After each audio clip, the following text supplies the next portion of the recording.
Joshua 10:13. We start off with a bang tonight. On Wednesday nights, we just we're going through the Bible, and I'm just picking out certain verses and comparing it with other verses in the Bible, where it leads. Joshua 10, verse 10. This is going to be very controversial, and most people won't agree with it unless you study it. Is it 10:10 or 10:13? 10:13. Joshua 10:13. It says, "And the sun stood still, and the moon stayed, until the people had avenged themselves upon their enemies. Is not this written in the book of Jasher? So the sun stood still in the midst of heaven, and hastened not to go down about a whole day." Okay, this opens your eyes to the difference between geocentricity or heliocentricity. Does the sun and moon move, or does the earth move? Or do both move? How does it work? According to the Bible, the earth is stationary. The earth doesn't move, according to the Bible. And there's only about 1 million verses I can give you on them. I'm not going to read them all, but I'll fly through the references if you want to write them down, or when you get the book, it'll be in the book. According to the Bible, it's the earth that is stationary, and the sun goes up or down.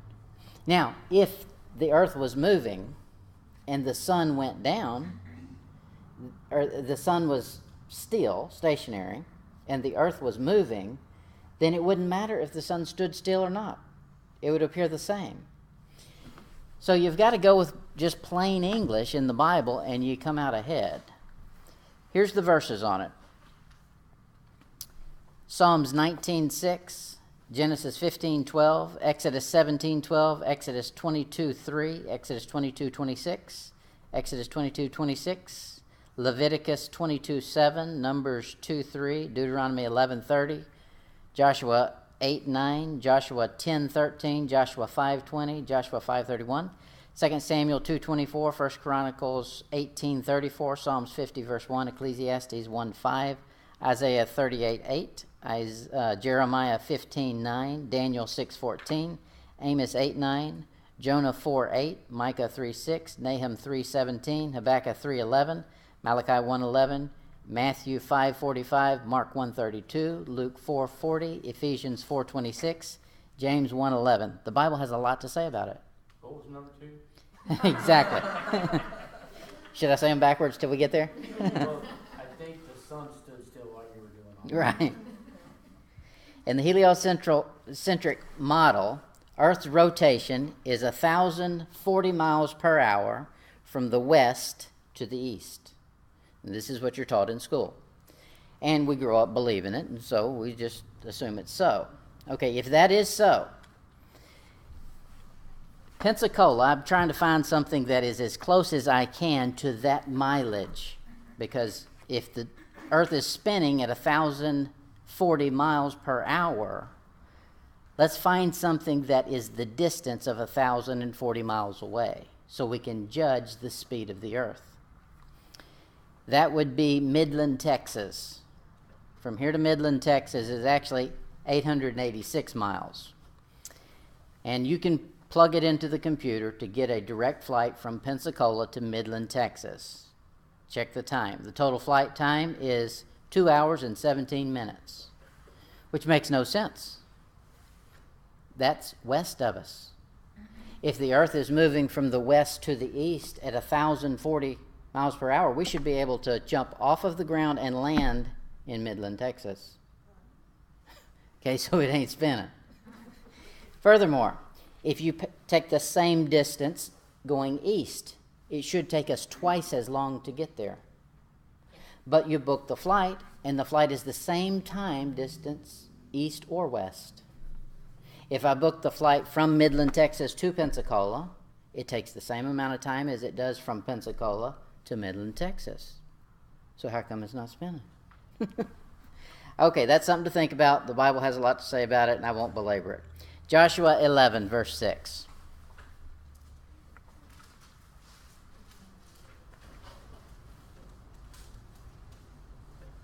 Joshua 11, verse 6. says, And the Lord said unto Joshua, Be not afraid because of them, for tomorrow about this time will I deliver them up all slain before Israel. Thou shalt hew their horses and burn their chariots with fire. Okay, so they've gotten a great promise from God. Don't worry, about this time tomorrow, I'm taking care of business. But it didn't go quite that simple. And that's what's going to happen for you and I. You'll be reading, you'll be worried about something, and you'll read in your Bible, and God will give you peace about it. Say, hey, don't worry about it, got it taken care of.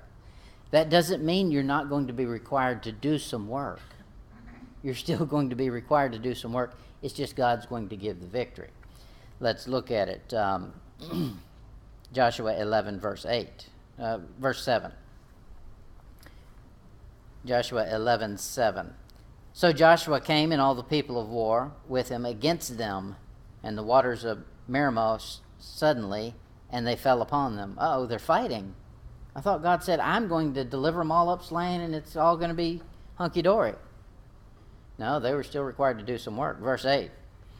And the Lord delivered them into the hand of Israel, who smote them, and chased them unto the great Zidon, and Mizrathaim, and unto the valley of Mitzvah, eastward, and they smote them until they left none remaining. God's view is the end result of momentary obedience. If we'll obey in the moments, he's giving us the conclusion at the end. The conclusion is, I've done all the work, it's all taken care of. But boy, what a long time it took to get to that part. We've got all these little minutes in between now and the end, but he's seeing the end. He's seeing it backwards from what we see it. As far as he sees, it's all done. I took care of it. Don't worry about it. But it sure took a lot of worrying about it to go from the night before to the slaying them to the victory. But that's what happens. Joshua 15, verse 7. Hold on, quick question. Back to Joshua 10:13. Joshua 10:13, okay. I was trying to stay off of that subject because it's a hot one, but go ahead.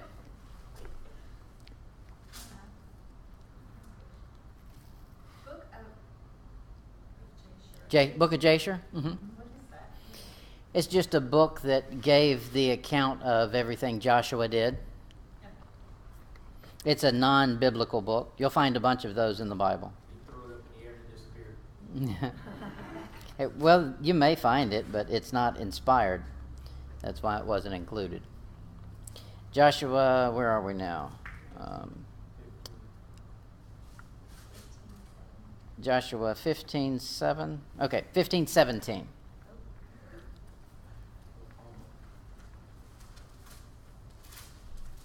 He says, And Othniel, the son of Kenaz, the brother of Caleb, took it, and he gave him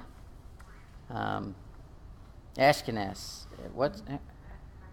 Axa. You asking me a question? Axa, his daughter, to wife. Okay, so this is a good family. This is from Caleb.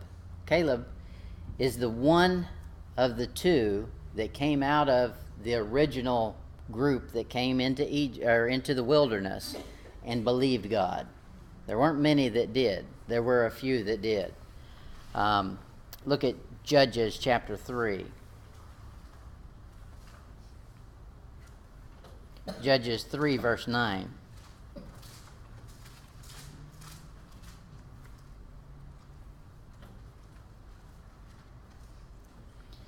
It says, when the children of Israel cried unto the Lord raised up a deliverer to the children of Israel, who delivered them, even Othniel, the son of Kenaz, Caleb's younger brother. Okay, that whole family, there was something special about that family. You can watch it. They started out as Gentile. If you go all the way back, you'll find that Caleb is not an Israelite. He's a Gentile, and he converts. And he's brought in and serves the tribe of Judah. And in so doing, he's elevated because of the faith and the loyalty he has to God. Through that, you see that it converts not only him, but his brother as well. Now his brother shows up years later as the first judge in the book of Judges. Good family. Joshua 19, verse 2.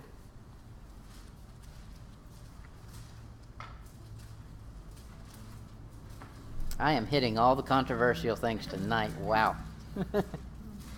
Joshua 19:2. I was just talking to a guy about this just this week. If you have, in fact, let's try this. Here's a imitation Bible.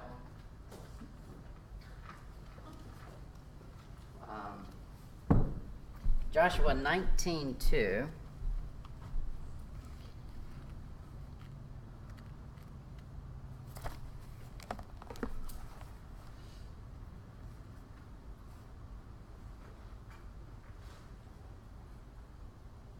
That one has it right. Joshua 19:2. And they had their inheritance, Beersheba, or Sheba,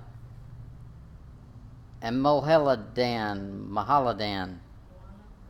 That one right there. You remember that one? Me either. Okay, the reason this is important is you'll find in an Oxford Text Bible, they change a word. Instead of saying Beersheba or Sheba, it says Beersheba and Sheba. The problem with that is it changes the number of cities. Because, if you keep reading, go down to verse 6. And Bethel Baroth and Sharuhen, 13 cities and their villages. So if we go back and count the names that we have 14 names given. But he says right here there's 13 names. There's 13 cities. So the or is important. Otherwise, the number changes. If you take it as or Sheba, as in that's a different name for Beersheba, then the number works out at 13. If you say and Sheba, you've set up another city. Now we know it's supposed to be or Sheba. Let's go back and find its origin. Genesis 26:33.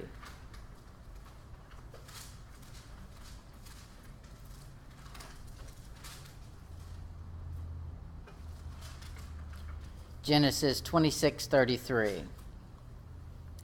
And he called it Sheba. Therefore the name of the city is Beersheba unto this day. So it can be called either Sheba or Beersheba. That's why in Joshua 19:2 he says or. That's one of those weird things, but it's very sloppy on Oxford's part to translate the word or and, because it makes it contradict what the Bible has already said. So let's let the Bible be consistent. Joshua 22 verse 19.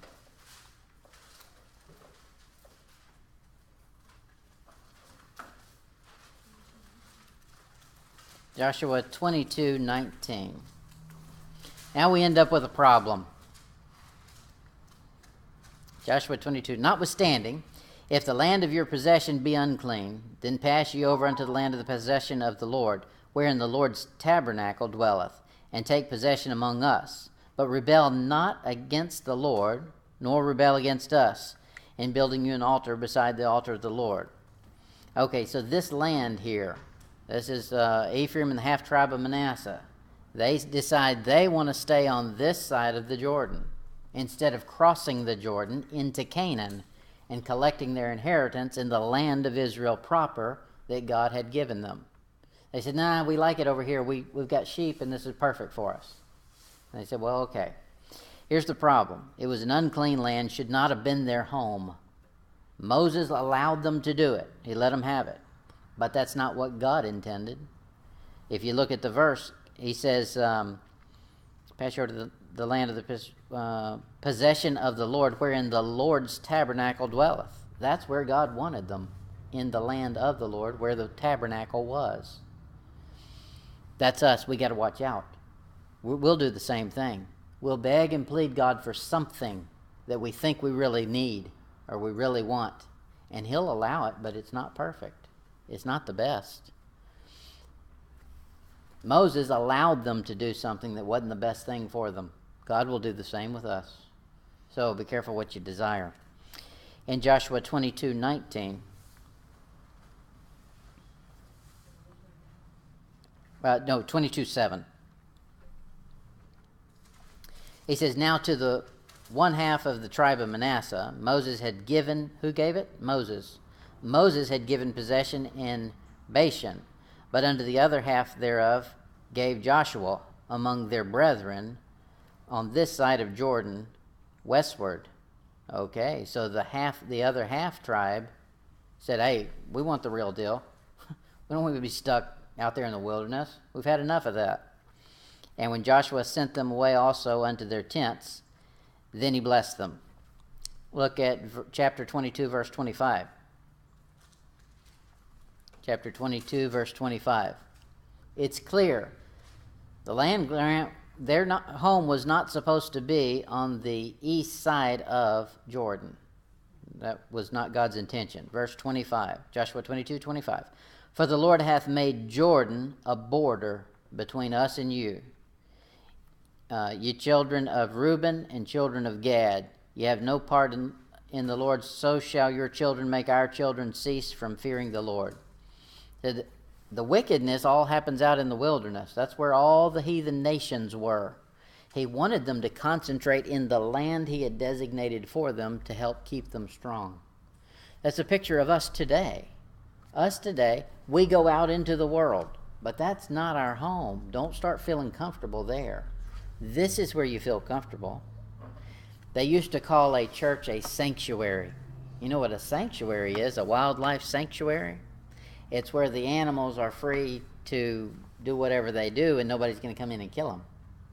That's the way we should feel about church, about meeting with other Christians. That's your sanctuary. That's where you can let down your guard and, enjoy. But once you're going out into the wilderness, it's a fight. You got to always be watching your back. That's the same thing here. Why would they choose to live in the wilderness? The sanctuary was on the other side. In Deuteronomy 3, verse 12,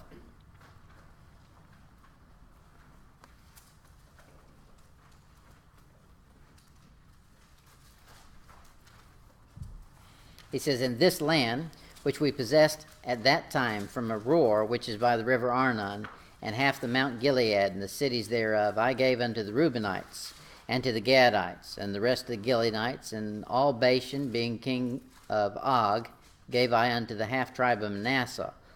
All the reign of Argob, which is Bashan, which was called the land of giants. Okay, there's a reason to stay out of it. Is wickedness there. So they took the land that used to be the giants? Yes, they did. And in fact, there was giants in Israel proper as well. And you'll see the giants continue to pop up all the way through. And God wanted them to have some enemies. If you don't have any opposition, you get soft. You don't learn to stay on your toes. In Numbers 32:16. Numbers 32:16 says, and they came near unto him and said, we will build sheepfolds here for our cattle, and the city for our little ones.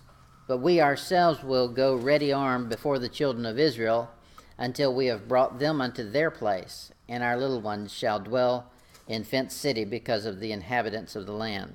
So they said, look, I know everybody's supposed to cross the river and go over, and you've divided up this portion of Israel for each tribe.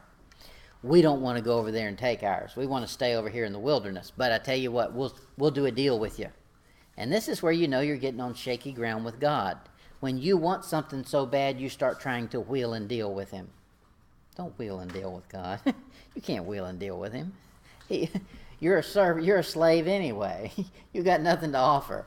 But a lot of people do. They'll say, well, God, if you'll just give me this, then I'll be a good boy for 3 weeks. Whatever it is. That's the theory behind Lent. Lent is, I'm going to be good for God, and then we go hog wild on Saturday. So that's the problem. The problem there was they said, look, we want to keep our stuff over here where we like it, but the deal is, if you'll let us stay on this side, we'll go over and help you fight for your battle. And that's what they did. They went over and they helped the Israelites capture the land they were supposed to have. And once all the tribes had gotten their allotted territories, they said, we're heading back. But see, they knew there was problems there. They said, we've got to build walled cities. We've got to make sure that we're safe, us and our children. But we like it over there. We're going to do it anyway. Reminds you a lot, doesn't it? Israel always has a better idea than God. You'll find that all the way through. God will tell them, I'm going to want you to do this way, and they'll say, nah, we want to do this way. Let's get some middle ground there. You don't negotiate with God. You just say, yes, sir. In Matthew chapter 19, verse 8. Matthew 19, verse 8. You find Jesus talk about Israel. And Israel is great because it tells us what our tendencies are. We're not under the same dispensation as Israel, and there's many things we don't have to do like Israel did. We don't bring sacrifices and do all the ceremonial things. However, Israel is a great picture of the temptations and the trouble that we're going to face, and by and large, they do the wrong thing. But that's good because it paints us a clear picture of what not to do. Matthew 19, verse 8. This is Jesus talking. He saith unto them, Moses, because of the hardness of your hearts, suffered you to put away your wives, but from the beginning it was not so.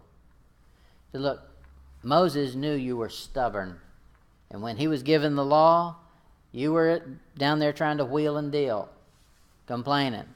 So he permitted certain things that shouldn't have been. God will do the same thing. He'll allow us to get away with certain things if we're that stubborn about it. Don't be stubborn with God. Just take the best, regardless of how it appears. In Deuteronomy 1:21.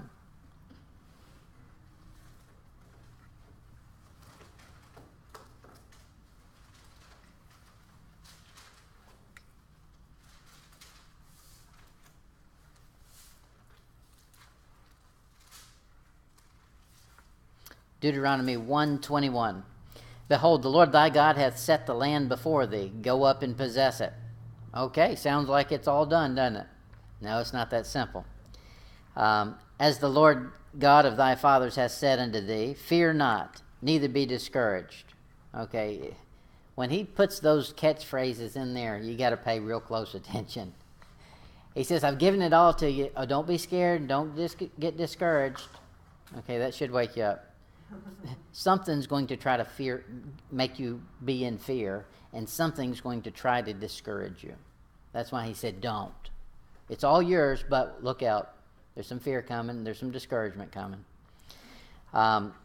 Fear not, neither be discouraged. And ye came near unto me, every one of you, and said, we will send men before us, and they shall search out the land, and we will bring us word again by what way we must go up, and into what cities we shall come.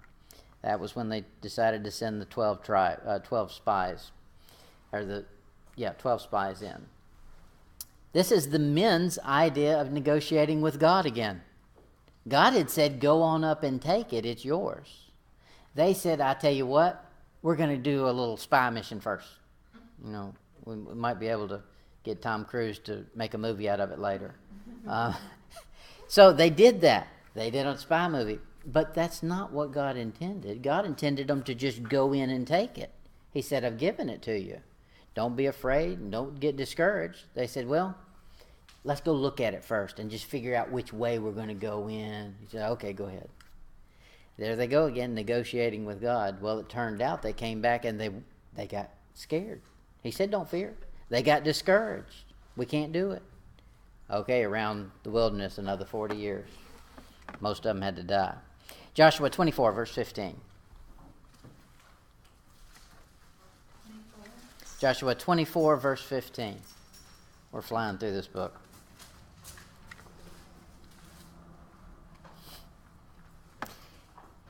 Joshua 24:15. And if it seem evil unto you to serve the Lord, choose you this day whom you will serve, whether the gods which your fathers served, that were on the other side of the flood, or the gods of the Amorite, in whose land you dwell. But as for me and my house, we will serve the Lord. People are very selfish. They want to serve God so long as he does what they want. But the second God requires something of man, man suddenly wants to switch gods. We want to play hopscotch with who we serve because we're really serving self. That's what it boils down to. Here he's saying, pick. Don't just do what you feel like at the moment. Decide who you're going to serve and serve them. In Revelation 3, he says, I would that you were hot or cold, but because you're lukewarm, I'm going to spew you out. Okay, so if you want to serve the devil, go serve him full time. Okay? You'll see what that results in. If you want to serve God, serve him full time. Don't give any time to the devil. Make a choice, one or the other. He says, as for me and my house, we will serve the Lord. That's a good thing to say. Every person should decide that for themselves. As for me and my house, we'll serve the Lord. You may not have a house. You got a body, though. That's your house.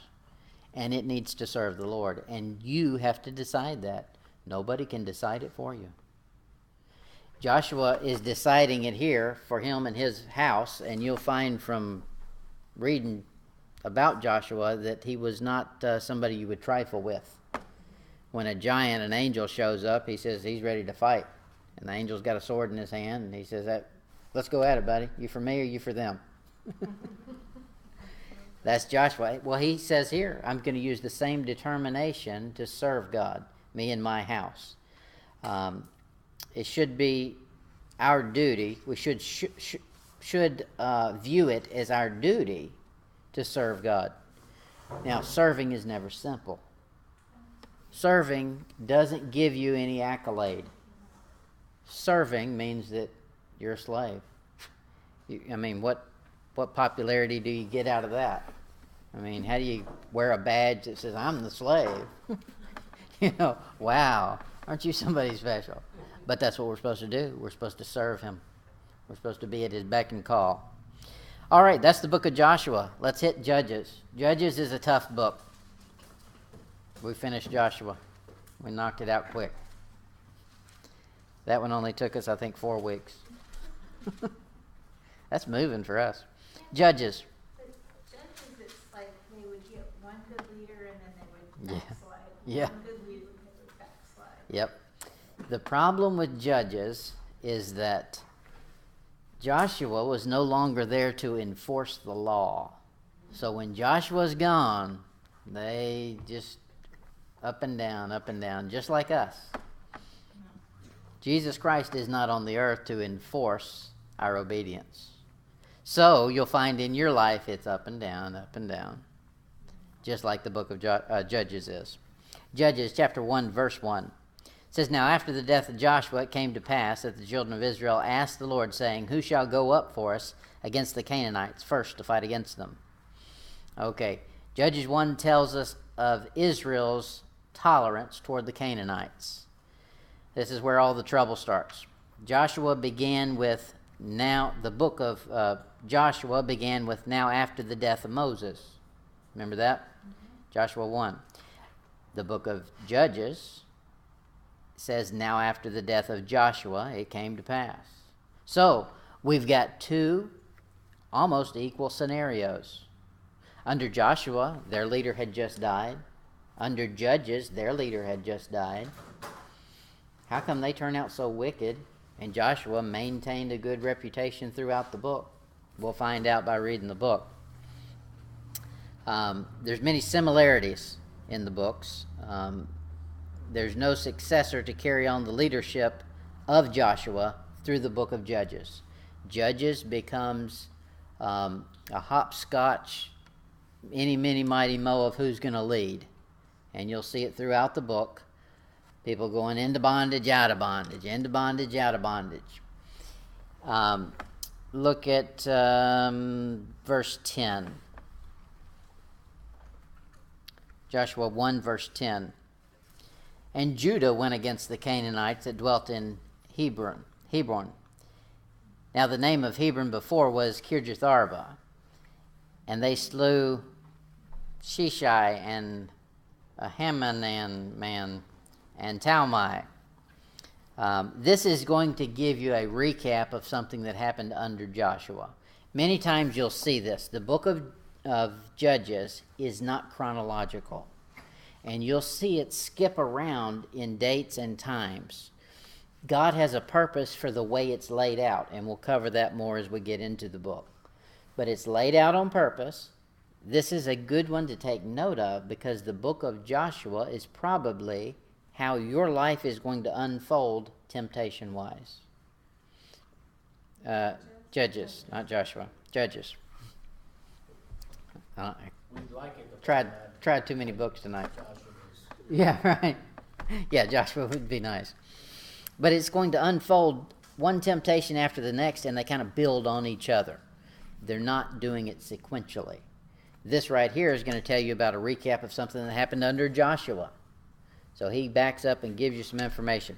There's too much on the book to really get into it tonight. We'll pick up there again next week, but that just gives you a little intro into the book of Judges. All right, that'll do it for tonight.